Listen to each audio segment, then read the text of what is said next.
Ito guys.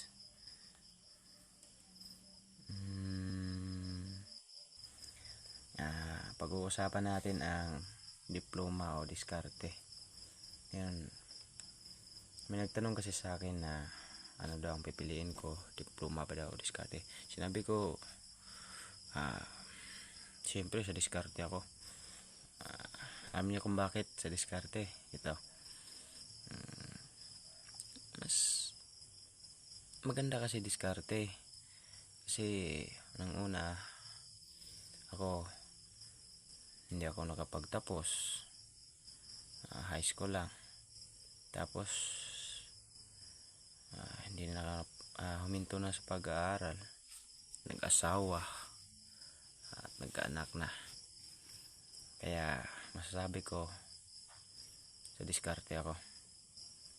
Kasi unang-una, walang yumayaman sa diploma kahit isa. Walang yumayaman kahit isa. Walang yumayaman sa diploma, wala talaga.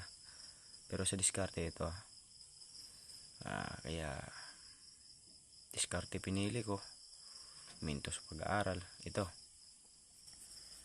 ngayon, kasi diskarte ang pinili ko.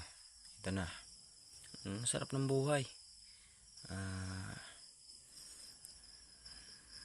Wala kaming pera, walang bigas, wala pang ulam. Kaya diskarte nga, walang ulam, walang pera nga magagamit araw-araw para sa pangangailangan. Kaya mas maganda ang diskarte.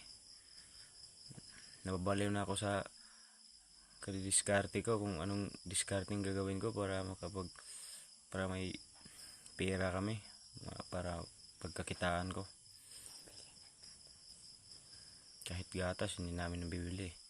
Kasi diskarte maganda kasi diskarte. Huwag ng diploma, diskarte na lang.